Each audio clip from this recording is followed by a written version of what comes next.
What's up, YouTube? So, we got a question from Wally. A very good question, and I like this question, and I think many of you will like it. Let me read it directly. Hey, Jacob, your program is awesome. I love the results I got so far, dunking easily off 2 feet now. I've never been a strong 1-foot jumper.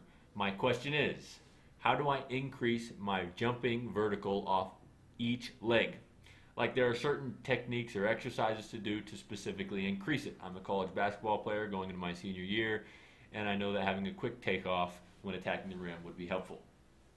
Wally, you're right.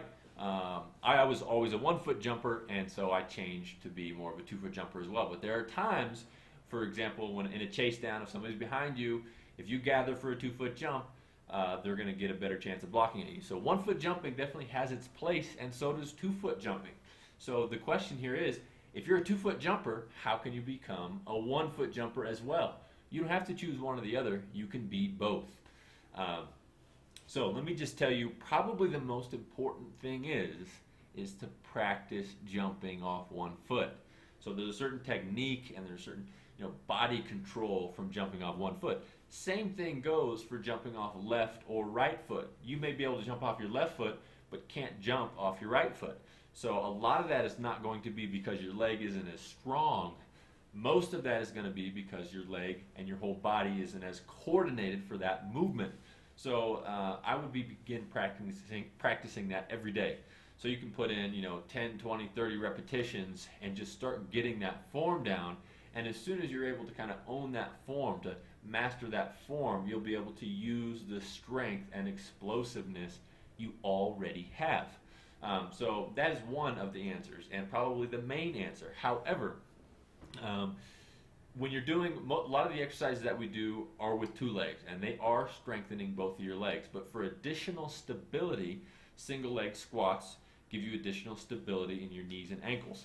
So if you're planning on 1 foot and you want to do a single leg exercise that you're not holding on to anything, because when you're jumping and running off 1 leg, you're not holding on to anything. It's all you and that 1 leg. So you want to try and do some exercises that help you stabilize when you're planning off 1 foot. Those could be single leg squat.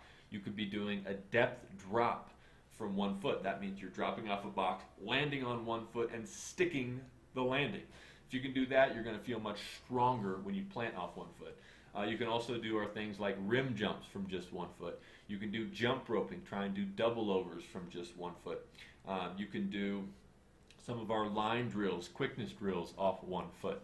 So all of these things are going to specifically train the muscular pattern from 1 foot. So I highly recommend that. You can also do, you should be doing your medicine ball approaches if you are a jump manual user, which you said you were. So you can do those with a medicine ball, and all of these things will help you. However, if you are a 2-foot jumper, it's probably because you've been jumping from 2 feet ever since you were 8 years old, and you favored that form. So you need to start putting in a lot of repetition. So the answer to your question in brief is, how do you change from being a 2-foot jumper only to also being a 1-foot jumper? 1, training in repetition the proper form of single leg jumping. You can check my other video that shows you how to jump off 1 leg. And 2, specific exercises to help you stabilize and condition the single leg muscular patterns. Hope that helps. Very good question. I'll talk to you soon.